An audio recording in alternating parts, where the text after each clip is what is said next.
Okay, Joe, we are live. Great, thank you. Good afternoon. My name is Joe Seemack. I'm Director of Public Works for Harford County and Chairman of the Northeast Maryland Waste Disposal Authority. Andrew, have you confirmed that we have established a quorum? We do indeed have a quorum for today's board call. Great, thank you. The chair calls to order the 387th meeting of the Northeast Maryland Waste Disposal Authority, June 9th, 2026. The minutes of the previous meeting on April 7th, 2026 have been reviewed and approved by the members, and they are posted on the authority's website. We have provided information on the authority's website to allow the public to view this meeting via YouTube live stream. Today's authority meeting agenda does have items that will include a closed session, and Maria Montero y Piero will take the minutes of the closed session for the record. I do ask that members please identify yourselves before speaking or to make or second a motion. Is there a motion on action item 2026-3-1? So moved, Mark DeLuca. Thank you. Second? I second Karen Henry. Thank you. Discussion? Good afternoon, and thank you to the board members. I do want to point out that here at the office, we have myself, John Schott, Sabrina Johnson, Kim Gordon, and then online, we also have Lee Zimmerman from Frederick County. Today is the presentation of the draft FY27 budget for the Northeast Maryland Waste Disposal Authority. We'll walk through the various attachments of the budget. If you have questions, certainly do feel free to ask. For two of these items, I'm going to give a brief kind of highlight summary. All of the materials that we're going to be discussing this afternoon have been made available to the public on our website. And so we're gonna jump right in. Attachment A, the goals for the authority in this upcoming fiscal year. We develop these in conjunction with staff members for each one of our member jurisdictions. As you have gone through your budget process, we've been walking alongside and looking at projects. Just some highlights. Again, these are not meant to be exhaustive, but some of the things that we're going to be looking at for Anne Arundel County is going to be the continued management of the operations and the maintenance contract for the landfill gas energy project. We're also going to be looking to continue to manage the agreement with Denali for the ongoing operation of the composting facility. And that is inclusive of walking with the county as MDE is going through updating the regulations for that permit, the general permit for the state of Maryland. For Baltimore City, continued maintenance and oversight on the contract for the management of biosolids, as well as certain design projects at the Quarantine Row landfill, as well as other solid waste facilities. For Baltimore County, to continue to support their outreach efforts as they look to educate the public on diversion opportunities within the county, as well as looking at a targeted sort for multifamily dwelling units. This is looking at information for those units. For Carroll County, again, continuing working on the master plan that the county is undergoing for the campus around the northern landfill, as well as certain operational support for the flare upgrades there at the landfill itself. For Frederick County, continuing to provide service and support for their recovered material processing contract, as well as an RFP that is currently out on the street, request for proposals for recycling collection and bringing that contract to fruition. And that's collection at the curbside. For Harford County, working with MES on various environmental monitoring services around the Bush Valley landfill, as well as the Southern County yard trim drop-off design project to expand recycling services for yard trim for county residents. And also with the waste energy facility there, which has been demolished, we're down to ground. We're in the third phase, which is to take place actually on the campus of Aberdeen Proving Grounds. For Howard County, continue to manage the solar project there at New Cut Road landfill. That is an older legacy project, more than a decade old now. And then continue to work with the county as they keep compliance ongoing there at the landfill at Alpha Ridge for landfill gas, as well as looking at a new flare system for the county. For Montgomery County, support there at the transfer station and the resource recovery facility for capital improvements to ensure that facility can maintain environmental compliance as it operates through the next few years, or the timeline that the county has as they look to transition, as well as, and this is kind of exciting for us, for the Goody landfill remediation project, we're managing the closeout of that project in this upcoming fiscal year. Broadly, for the benefit of the members who are interested, we have regional procurements for textile recycling. We're going to be putting out an RFP for that, an updated RFP for mattress and box spring collection and recycling services, as well as an RFP for tire collection and recycling services. Continuing to support our members with MRA reporting, the Maryland Recycling Act reporting as it goes on. We are going to be trying a new procurement this year, which is for certain practical services at landfills. So actually installing landfill gas wells or transfer stations, doing curbing, painting, etc. We'll continue to be active with the Maryland Recycling Network, as well as with the local chapter of SWANA for education purposes, but also for opportunity to amplify the authority's voice, the authority member's voice when it comes to certain legislative and regulatory initiatives. Again, that's a very high level look at what we're undertaking for this upcoming fiscal year. Attachment B, this gives a narrative presentation of our goals for the year, as well as the associated budget numbers. Again, so this is just another presentation. It speaks a little bit more to what we're doing throughout the course of the year, again, working with the members, their staff. Attachment C and C1. So this is the breakdown of the budget itself by line item.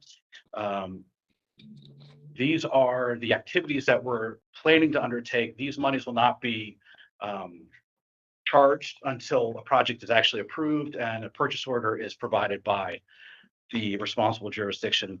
And so again, this is to get us started for the fiscal year, as the board is aware, but to make the public, remind the public, throughout the course of the year, we have the opportunity to make amendments to this budget, to our work plan, to make sure that we're meeting the needs of the members as close to real time as possible. Attachment D is a little bit more of a breakdown of the other category that is in the administrative fund for the authority, and that speaks to some of the nuts and bolts of keeping the lights on here at our offices in Baltimore.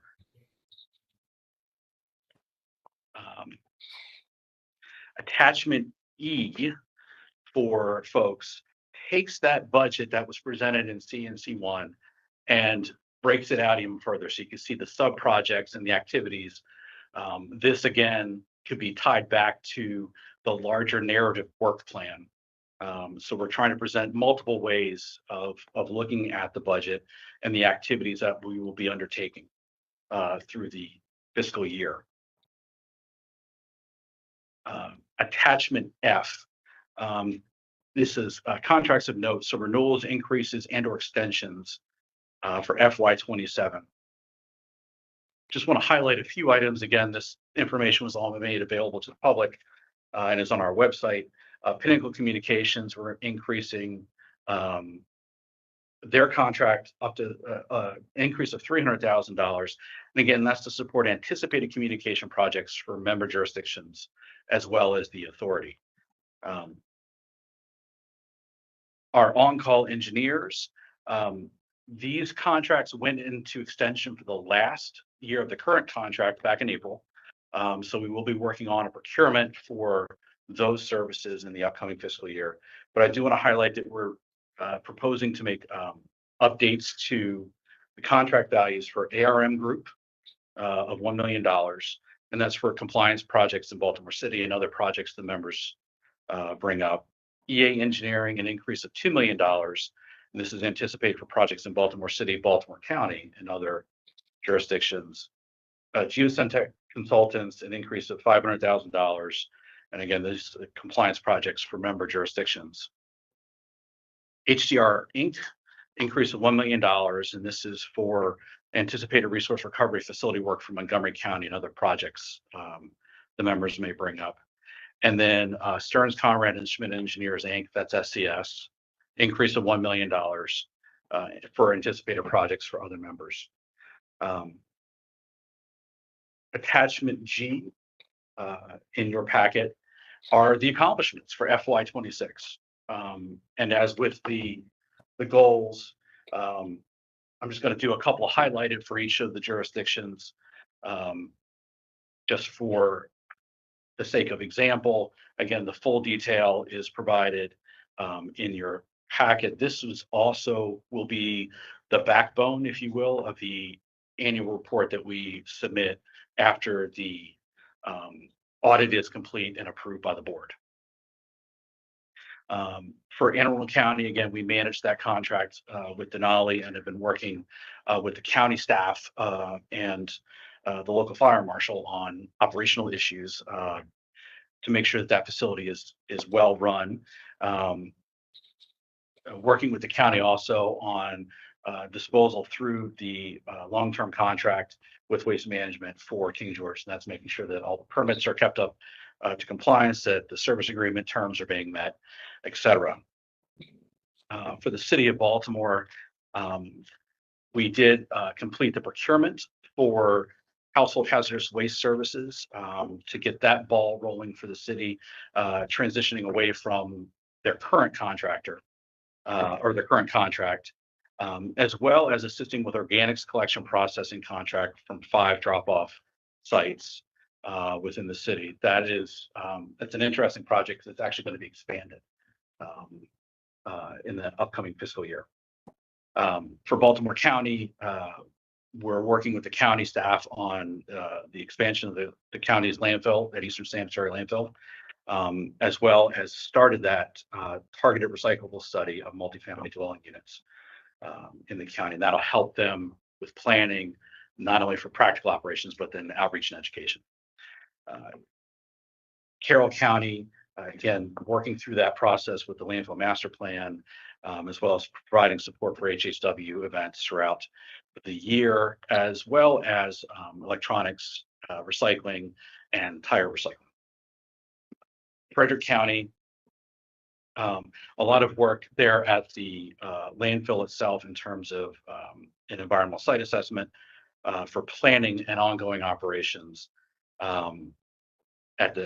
for master planning purposes there at the landfill, but then also for expansion of the composting operations there in the county, as well as the curbside recycling procurement. We started that collections contract procurement with the county and hope to have that active by March of 2027. For Harford County, again, we started that process for the Southern Yard Trim drop-off procurement. That was an internal procurement with our on-call engineers, and we're working with the county staff to design that facility. It will also have a dog park associated with it, which will kind of a fun little thing there, as well as working with county staff and the U.S. Army there at Aberdeen as we're moving through this third phase of the demolition of the Hartford Waste Energy Plant. Howard County, we were working with the county staff on operations plan for the Alpha Ridge landfill. So this is the plan. This encompasses like the manual, all of the things that they do there at the facility, bringing that all together, as well as completing the 10-year solid waste management plan project for the county. So that was that's the requirement that MDE has for every jurisdiction. We help support the county in that. For the transfer station, there at Montgomery County, we completed the scales upgrade project there at the transfer station. And so while an active transfer station was operating, contractor managed to get 5 new scales put in. And we also closed out a power infrastructure replacement, so upgrades to the power system and the backup for that transfer station as well. Generally for Montgomery County, multiple regional contracts were in play, textiles, electronics, as well as wrapping up plastic film collection and processing contract pilot. So we were able to demonstrate the feasibility that the county has rolled out their own program. Broadly for the region and for the benefit of our members, we hold several contracts again for electronics, recycling collection, textile collection. This is the permanent collection option at the various sites that is actually a revenue source for the members. The mattress collection and processing, as well as tire recycling. And as I mentioned, the plastic film recycling, which Montgomery County was the one that participated in that. We did continue the request for expressions of interest for the solar development on solid waste sites and or beneficial use of landfill gas for mainly small member jurisdictions. As you may recall, the board approved an initial solar award, and that had to do with timing as it related to taxes. We're still working with Montgomery County and the other members who are interested in that solar project, those solar projects, sorry, to finalize those documents so we can keep that moving and still picking up, obviously, and hoping to complete then later this year, the landfill gas. We did update the board on a regular basis for federal and state legislation, as well as participating in certain work groups for MDE and then more broadly across the country in areas of interest. Here, thinking the lithium battery ion commission here in Maryland, and then nationally with US SWANA. Guys are doing great. We're down to the last attachment, which is attachment H in your package. This is the COLA summary, the COLA survey that we perform every year.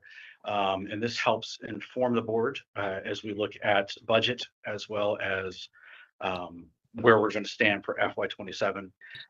This particular year, we also have included within the budget package the Maryland Family and Medical Leave Act insurance program. This is the Family Act. We also looked at what all of the members were going to be doing in terms of the cost implications for the rollout of that program. As a reminder that the monies are going to start flowing into the state January 1 of 27. Reimbursements will be live January of 28.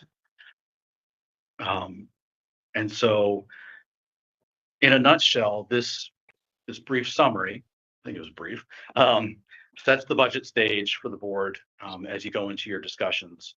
The draft budget includes a 3% COLA and a $2,000 merit bonus for discussion purposes as you think about this budget and discuss it.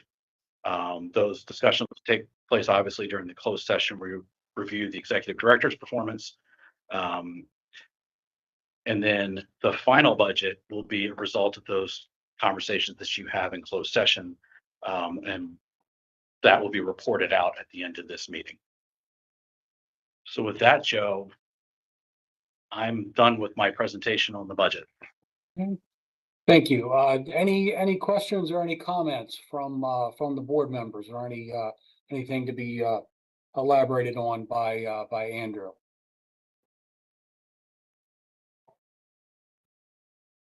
There's a lot of information there, but thank you very much for the detailed presentation that was submitted, and then your synopsis. Very much appreciated.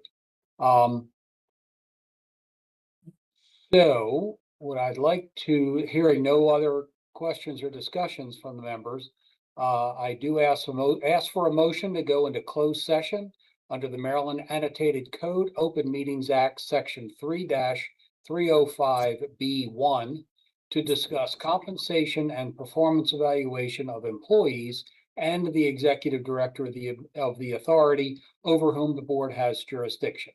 May I have a motion? So Maria moved. Pereira. Second, Charles Glass. Thank you. All in favor, say aye. Aye. We'll now turn off the live stream to the public during the closed session, and we will reopen it after we complete our discussions and return to open session. So we'll let you know when we're closed.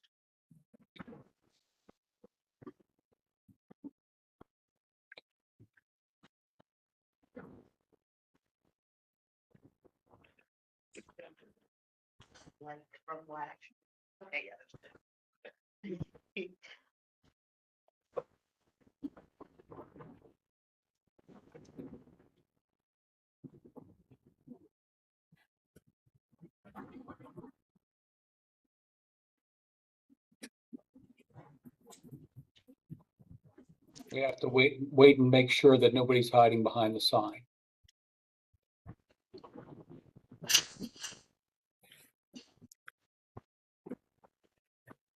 So we're just waiting to validate, and Lee, I would ask that you do drop off, and then I'll shoot you a text when we come back.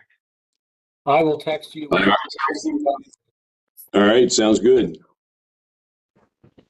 Okay, so that's not else, and then we're into this one.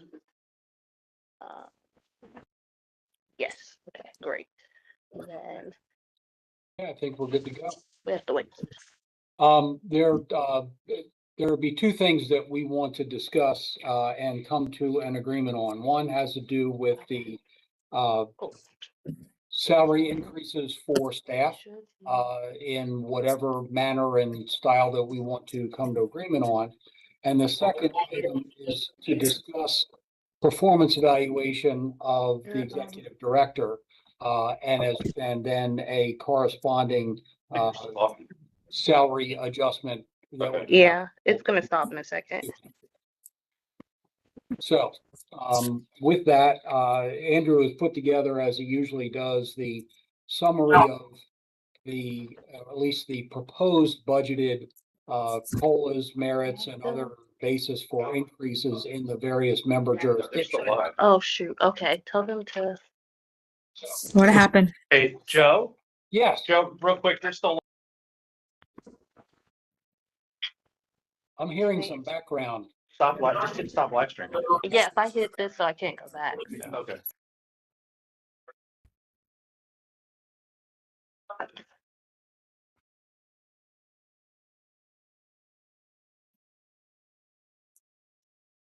Sorry, I'm trying to, I hit stop. I don't know what's happening now. Can't. Can you like shift it? I'm sorry, can you shift this out the way because I can't see and then.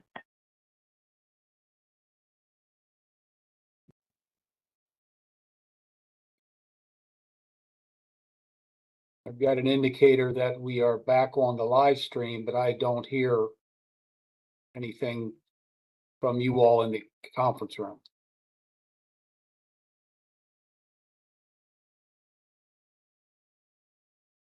From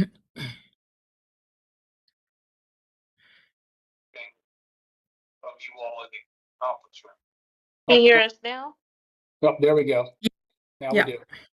All right, great. Great. And the live stream is active? Yes, the live stream is active, Joe. Thank you. During the closed session, the board discussed, number one, approval of a 4% cost of living increase for employees. And number two, the review of the performance of the executive director, which was found to be favorable, warranting approval of a 4% cost of living increase for the executive director. And such increases would become effective on July 1, 2026.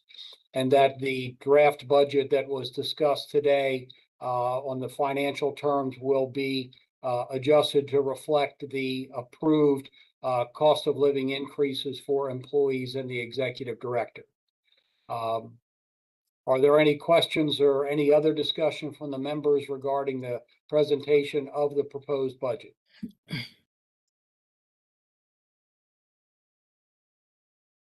Hearing none, all in favor of action item 2026-3-1, please say aye. Aye. Any opposed? Any abstentions? Hearing no opposition, that item is approved. Do the members have any additional items for discussion at this time?